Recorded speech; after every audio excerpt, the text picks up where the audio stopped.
네, 자, 저희들 강의 시작하도록 하겠습니다. 올해 2023학년도 데뷔 첫 강의일입니다. 모두 저희 힘찬 기운을 갖고 인사 나누도록 하겠습니다. 반갑습니다.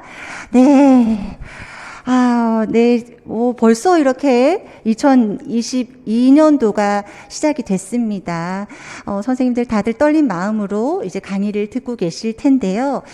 아마도 올해에 시작을 처음 하시는 분들은 또 주변에서 요즘 워낙에 TO가 적다 그러기도 하고 또 공부를 하셨던 분들이 힘든 길이다라고 말을 하셔서 아마 시작부터가 조금 두려움이 있는 길이실 수도 있을 거예요. 그리고 또 기존에 공부를 하셨던 분들의 경우에도 좀 많이 또 힘이 빠져 있으신 상황이실 텐데 저는 그렇습니다.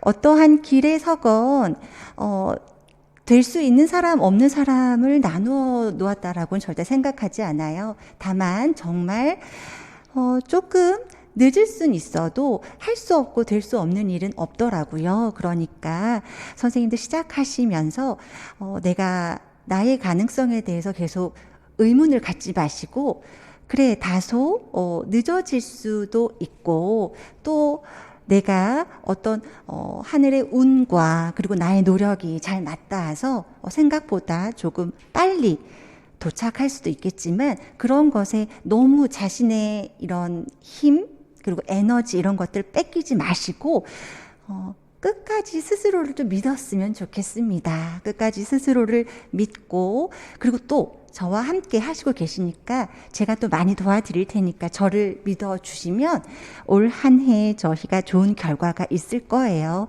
이번에도 1차를 저희 합격하신 선생님들의 2차 준비를 제가 도와드리고 있었는데 선생님들이 다들 자신들이 붙을 거라고 다들 생각을 못했다라고 하시더라고요. 그만큼 스스로들도 계속 의문을 가지면서 1차 기간들을 아마 보냈을 거예요.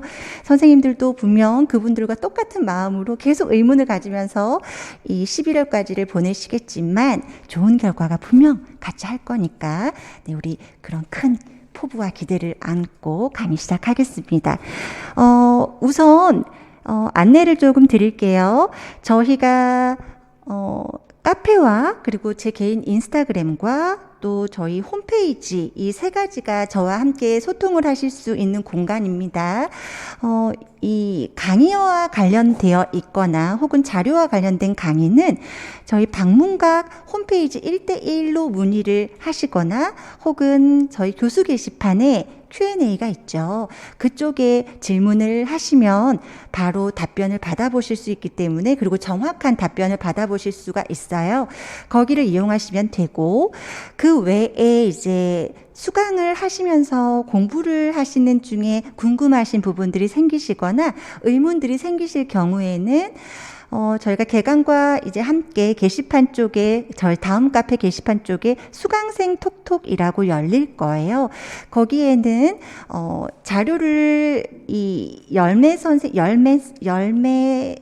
단계 아마 씨앗 단계부터 시작해서 다 이 등업들이 조금 다른 기준으로 되어 있는 것이 1, 2월 선생님들께 제공해 드릴 수 있는 그 자료가 또 한계가 있고 그리고 저희 연팩을 들으시는 선생님들께서 받으시는 자료들이 조금 다를 수가 있어서 등업에 관련된 그런 좀 차등이 있을 수 있어요. 그것들 참고하셔서 네, 수강 게시판을 활용하시면 되겠습니다.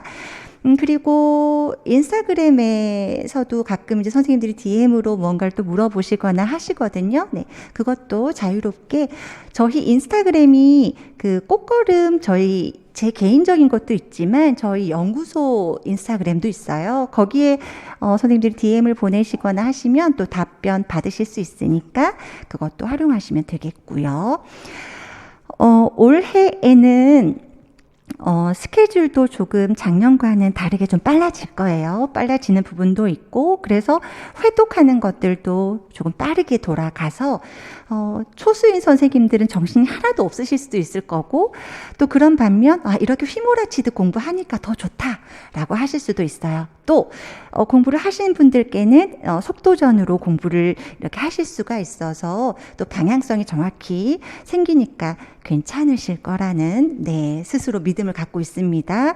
그래서 줌을 좀 활용을 할까 합니다. 제가 올해 2차 시험 선생님들 도와드리면서 줌을 활용해서 도와드렸었는데 소통도 좋았고요. 그리고 바로바로 어떤 공부의 방향이나 이런 것들에 대해서 피드백을 해드릴 수 있어서 정말 좋더라고요. 그래서 올해에는 줌으로 월 1회 혹은 기간에 대해서는 조금 협의를 하겠지만 매해 똑같은 주제들은 아닐 거고요. 선생님들 공부하심에 있어서 조금 도움을 받으실 수 있는 것들로 해서 줌으로 인강 선생님들 또 직강 선생님들 이렇게 인원을 한꺼번에 컴퓨터 화면에서 볼 수가 있으니까 또 그것들도 좋더라고요. 그래서 그렇게 해서 한번 활용을 또 해볼 거니까요. 그런 안내에 대해서도 상세하게 드리겠습니다. 이런 걸 오리엔테이션이라고 한다면 또 한 가지를 더 알려드리면 저희가 교재에 사용할 매체가 이 개론과 강론의 경우는 PPT를 통해서 전체 공부할 내용에 대한 구조화를 조금 하고요. 그리고 이 패드로 선생님들께 교재를 띄워드릴 거예요. 그래서 교재를 띄워드리면 이것을 하는 이유가 뭐냐면 처음 공부를 하시는 경우 일 때도 그렇고 인강 수강 선생님들이나 직강 선생님들께서도 공부를 하다 보면 선생님이 어느 파트 어디를 이야기하시는 거지? 그리고 내가 무엇을 필기를 했었어야 했지? 라는 것들을 늘 궁금해하시고 좀 아쉬워하시고 그러시더라고요. 그래서 저희 연구원 선생님께서 직접 그 패드로 공부하는 부분들을 함께 따라가 드릴 거예요. 그러면 조금 더 수월하게 강의를 들으실 수 있으실 거니까 그런 부분들 안내를 드립니다. 그리고 확인학습 문제와 백지 노트가 제공이 됩니다. 그런데 합격을 하신 분들의 경우에 보면 이 확인학습 문제도 그렇고 백지 노트도 그렇고 제가 드리는 것은 정말 잘 활용을 다 잘하셨어요. 그래서 선생님들이 처음에는 적어 내려가는 것이 힘들죠. 전혀 안 되죠. 그러시더라도 적는 것 자체가 좀 힘드시면 입으로라도 우리가 이야기해보는 걸 구술이라고 합니다. 구술을 제가 너무나 강조를 많이 했었는데 보통 구술로 공부를 하셨던 분들이 휴가를 너무 많이 보셨어요. 그래서 백지노트 꺼내 놓으시고 적는 거 힘들면 그걸로 그 카테고리 그리고 그 목차 따라가면서 그 첫 주제어들만 핵심어들만 보시면서 계속 말로 내뱉어 보는 거 그런 것들 연습이 좀 이루어지셨으면 좋겠고 지금 1차로 우리가 1차 시험을 대비하는 공부를 하고 있지만 이 공부들이 그냥 사실 1차 공부로만 끝나는 것은 아니더라고요. 이번에 저희가 2차 공부를 도와드리면서 확실하게 본 건 1차 공부 때 이론을 얼마나 체계적으로 잘 정리를 해두시고 정비해 두셨느냐에 따라서 2차 시험도 수월하게 준비가 되는 것 같아요. 그래서 저희가 모의고사나 이런 지금 또 현재 이제 진행이 될 작년의 작년 논술 강의이긴 하지만 크게 시대에 뒤떨어지거나 그러진 않을 거예요. 그래서 그 논술들도 조금 자료들도 좀 잘 보시고 봐두시면 2차 공부에도 함께 다 도움이 될 자료들이니까 쓸모없는 자료들은 없어요. 그래서 열심히 따라오시면서 자료들 잘 정리하고 모아두시길 당부드립니다. 그리고 마지막으로 이제 교재에 관련된 부분입니다. 교재는 저희가 나중에 걸음이 교재를 받아보시면 아시겠지만 디자인이 참 많이 들어가 있는 책이에요. 그래서 기존에 있던 것들하고 아주 막 틀이 다른 것 같진 않은데 왜 디자인 시간이 걸릴까가 아니라 이게 저희가 또 추가로 내용들이 좀 꽤 또 들어가고 바뀌는 부분들이 있다 보니까 이 디자인 하시는 분들께서 시간이 꽤 걸리시는 것 같더라고요. 그렇다고 저처럼 늘 밤을 새니까 그분들께도 밤을 새달라고 할 수는 없더라고요. 그쵸? 그래서 그분들께서 편안하게 어쨌든 충실하게 저희 교재를 지금 잘 만들어 주시고 계시니까 1월 3주차쯤 이제 사상사가 끝나고 3주차 놀이가 시작될 쯤에는 선생님들이 이제 교재를 받아보실 수 있을 것이고, 교재 관련된 이벤트도 또 제공이 될 예정이에요. 그래서 이벤트에 참여하셔서 네, 그런 또 교재 관련된 네, 혜택들도 받아보시길 당부드립니다. 네, 이제 강의를 시작하도록 할게요. 네, 저희가 발달 심리가 챕터 1으로 들어가고요. 1주차 오늘 5시까지 강의를 진행하면 이 발달 심리가 마무리가 될 거예요. 그래서 전체적으로 어떤 것들을 공부하게 되는지를 교재를 따라가세요. 제가 PPT로 화면을 펼치면 선생님들께서 목차 따라가시면서 아, 이런 것들이 있구나 하면서 전체를 한 바퀴 볼 겁니다. 우선 보시다시피 저희가 지금 하나, 둘, 셋, 넷, 다섯, 여섯, 일곱, 여덟, 9가지인가요? 네, 9가지의 큰 세션이 교재에 실려져 있는 거고요.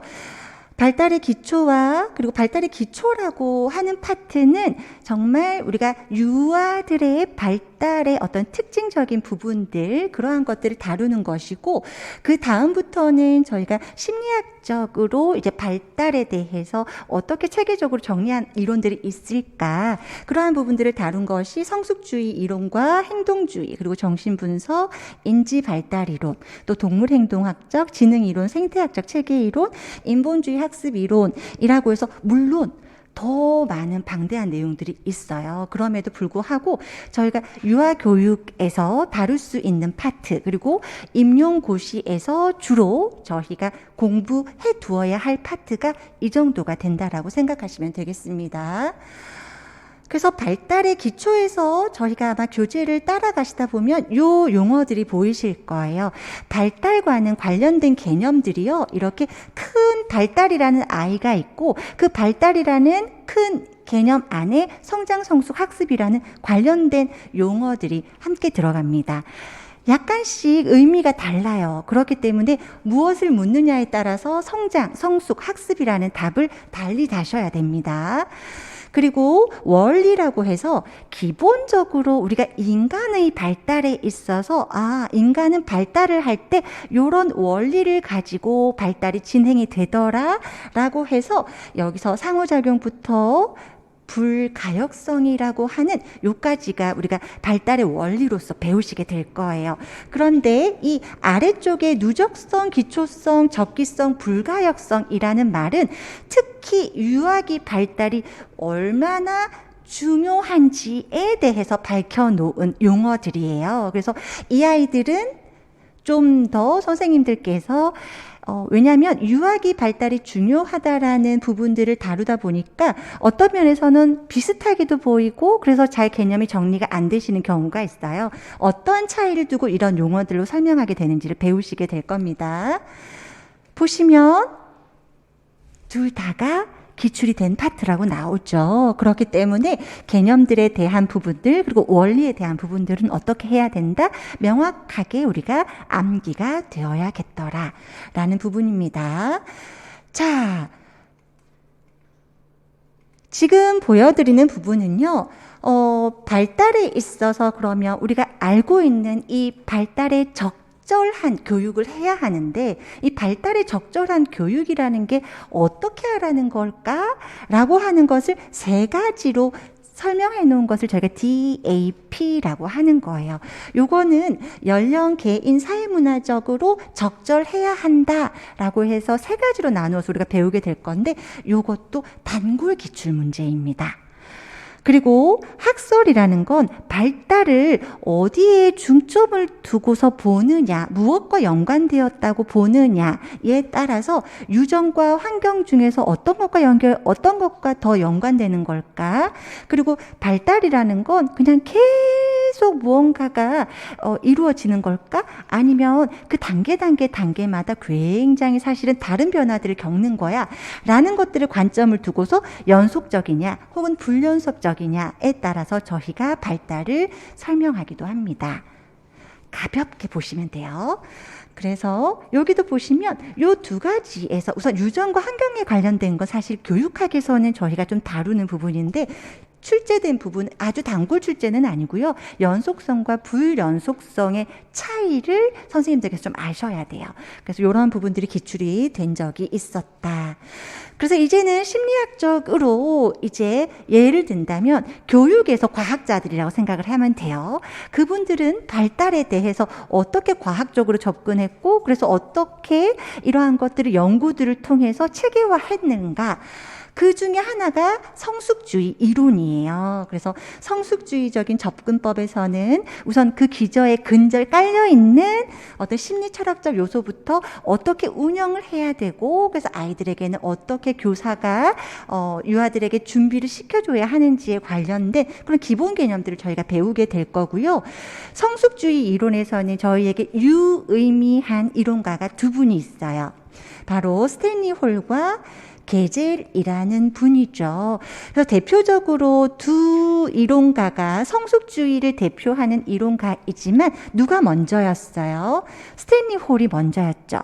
게젤은 스탠리 홀의 제자였습니다. 그래서 이분의 이러한 이론적인 접근을 좀 더 과학적이고 체계적으로 정리하신 분이라고 보시면 되고요. 각자에도 이 이름의 명칭들이 있어요. 왜 재현 이론이고 왜 성숙 이론일까?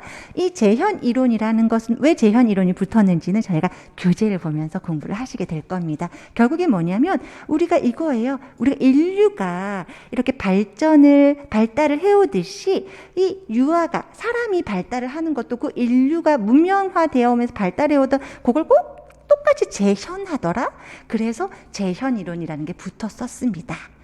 네, 그래서 여기 보시면 성숙주의적 접근은 기출이 되었고요. 그리고 어떻게 기출이 되었냐면 저희가 성숙주의 이 접근법에서 교사의 나름 어떤 신념 같은 것들 있죠. 그러한 것들과 관련된 부분들이 출제가 되었던 거고 게젤의 성숙이론은 출제가 꽤 자주 되는 부분입니다. 네, 그래서 요 두 이론가들에 대해서 우리가 좀 봐두어야 되는 부분이 뭐냐면 재현 이론이라는 것이 어떤 의미인지를 좀 볼 거고요.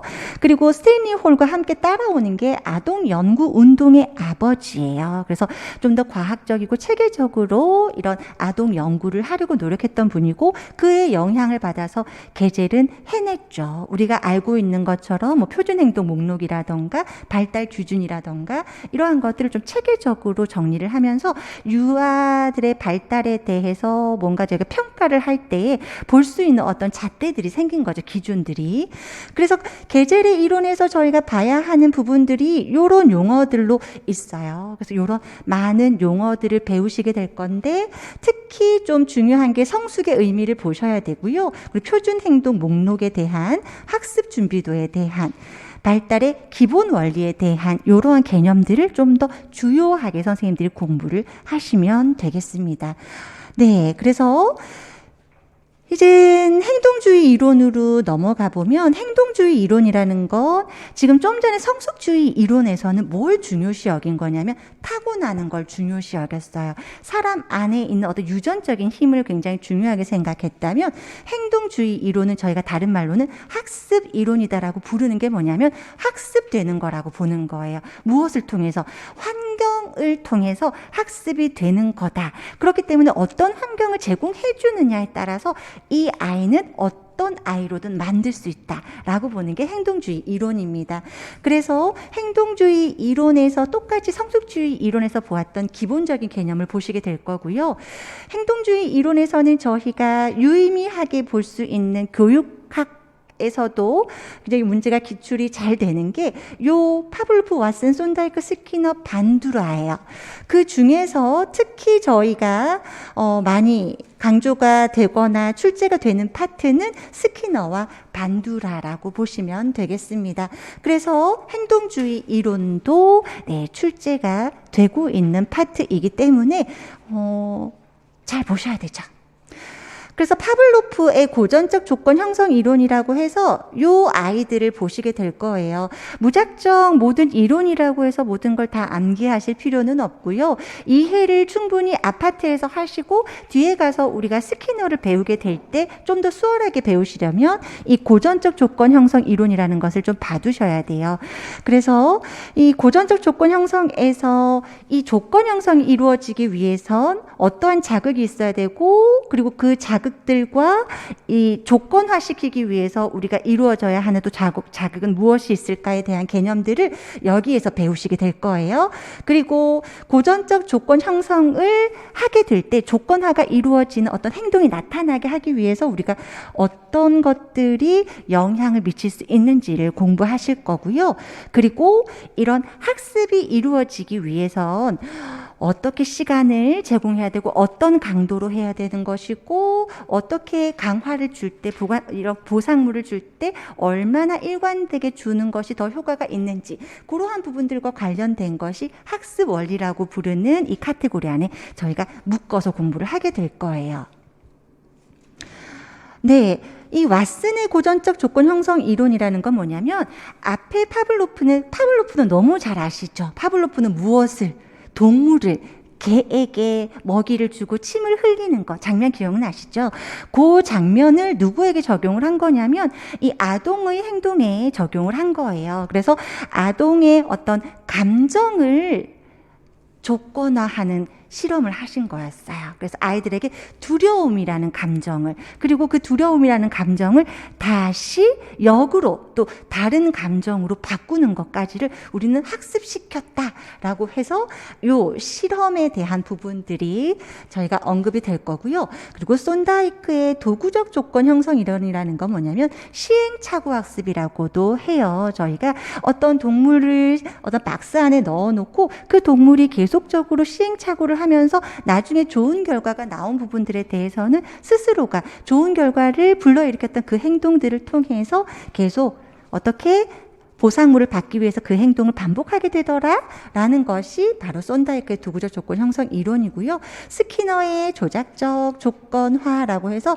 이 부분들은 이제 우리 교육적으로 이제 접근이 된 거예요. 그래서 이 인간의 행동에 있어서 우리가 조건화를 시키기 위해서 강화 이론이라는 것을 통해서 학습이 이루어질 수가 있더라에 대해서 증명을 하신 분이고, 그래서 우리가 좀 더 어떻게 이 강화 이론과 관련되어 있는 것들을 자세히 보셔야 돼요. 그리고 강화와 조금 차이가 있는 처벌이라고 하는 개념들을 좀 디테일하게 우리가 보시면서 이것들에 대한 차이들을 보실 수가 있을 것이고요.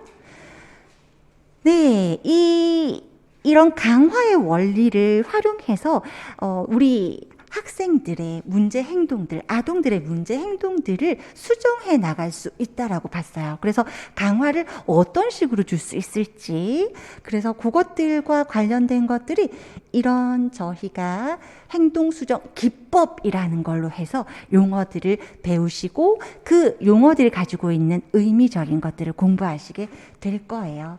어때요? 기출이 빈도가 잦은 영역입니다. 네.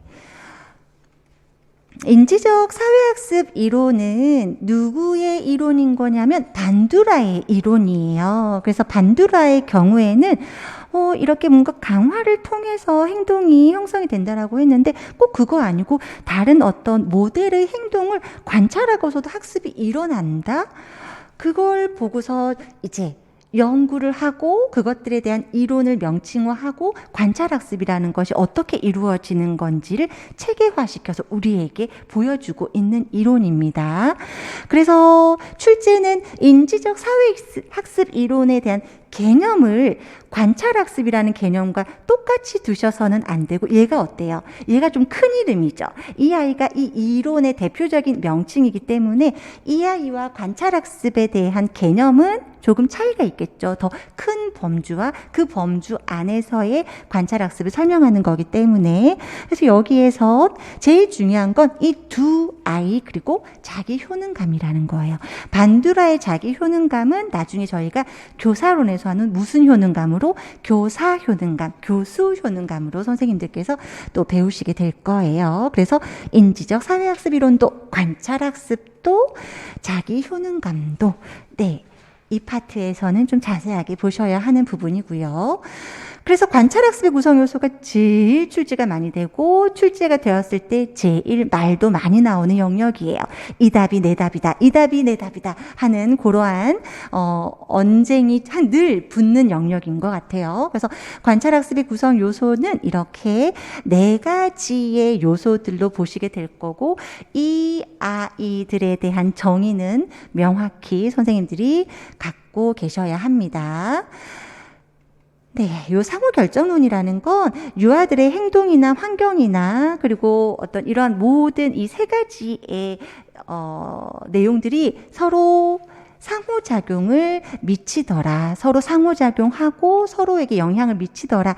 라고 하는 부분들을 설명하고 있는 것이고 우리 선생님들이 좀 다소 어려워하시는 정신분석 이론, 원래 심리학 굉장히 어려운 파트죠. 그래서 프로이드와 에릭슨의 이론을 우리가 정신분석 이론에서 좀 더 하위로 보면 심리성적 이론, 심리사회적 이론으로 나누어서 볼 수 있어요. 그래서 여기의 경우에는 프로이드의 우선 어떤 이 프로이드가 설명하고 있는 정신에 대해서 바라보고 있는 어떤 개념적인 것도 우리가 공부를 해두셔야 되고요. 그리고 이 프로이드가 설명하는 리비도라고 하는 어떤 즐거움을 추구하고자 하는 그런 에너지가 어떤 부위로 가서 붙느냐에 따라서 이런 우리가 성격이 발달하는 단계들이 있더라라고 해서 그 단계들을 나누게 될 건데 이 단계 중에서 특히 남근기라고 하는 것이 우리 이 성격을 형성할 때 가장 중요한 시기예요. 그래서 남근기를 자세히 보시게 될 거고요.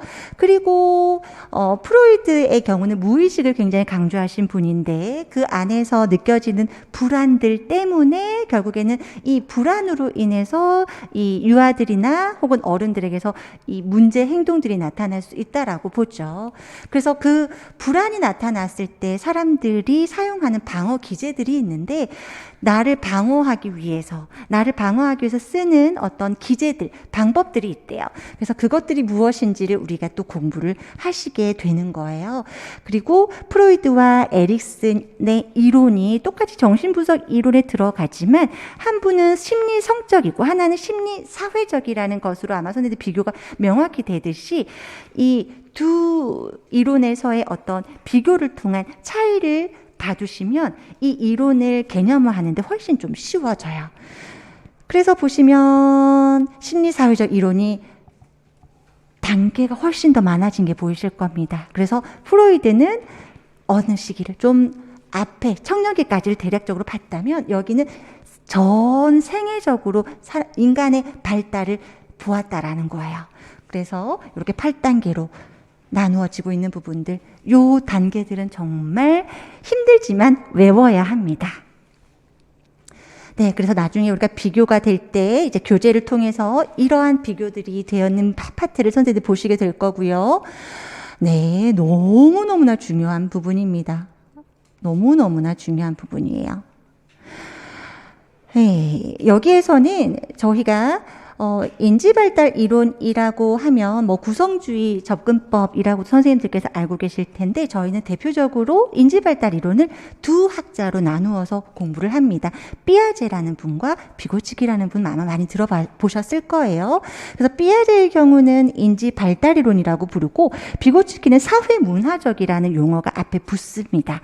그건 무엇이냐면 이 인간이 그리고 혹은 아동이 가지고 있는 스스로가 이미 가지고 있는 발달 단계를 통해서 인지가 순차적으로 이루어진다라고 보고 있기 때문에 그 단계에서 작용하는 인지 발달의 원리를 연구한 부분이 삐아제라고 보시면 되고 비고치키는 인지 발달을 좀 더 역동적으로 보았어요. 그렇기 때문에 역동적으로 발달하는 것에 영향을 미치는 것이 바로 사회문화적인 환경, 사람이다라고 본 거였죠. 그래서 그런 부분들을 저희가 보시면서 외워야 하는 것들이 굉장히 좀 많이 있는 파트가 인지발달 이론이고 굉장히 중요하게 힘을 주어서 공부를 해야 하는 파트입니다.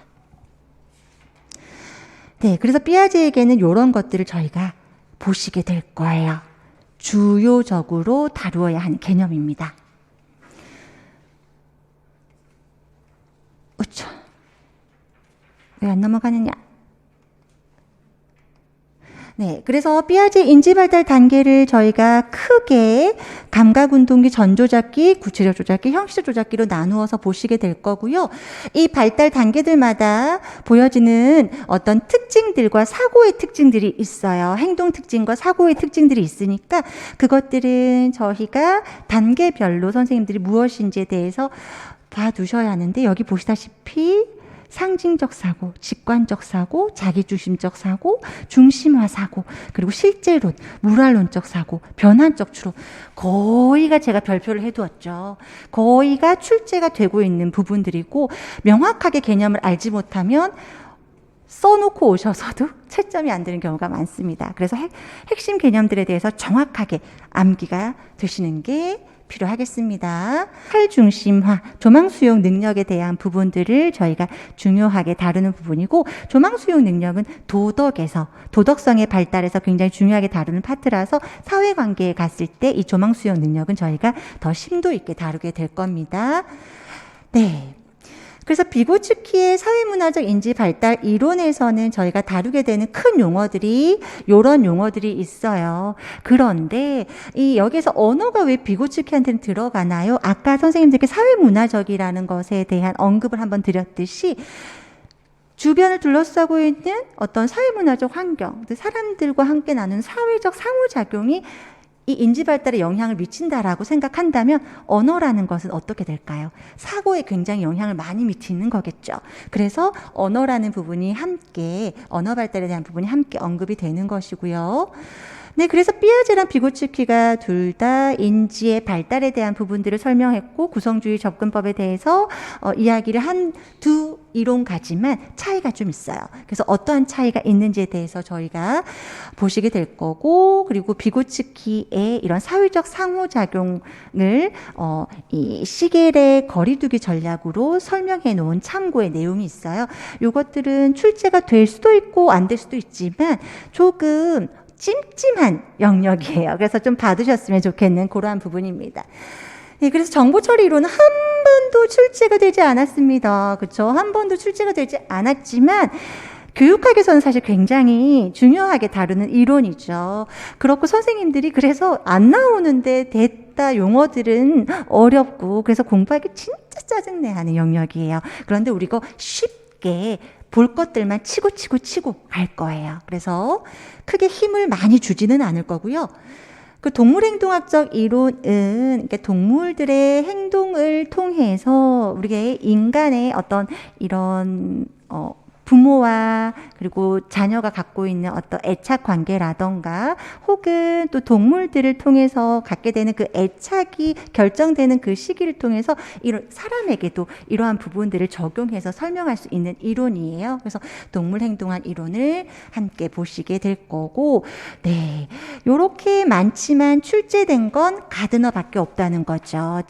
지능에서 사실 그렇지만 이런 커텔이나 스턴버그 지능 이론은 교육학에서는 굉장히 중요하게 다루어지는 지능 이론이에요. 그런데 저희의 경우에는 저희 유치원 교육 과정에 영향을 미친 이론가가 바로 가드너의 다중지능 이론이에요. 뭐 때문에 그래요? 다중지능 이론은 게 뭐예요?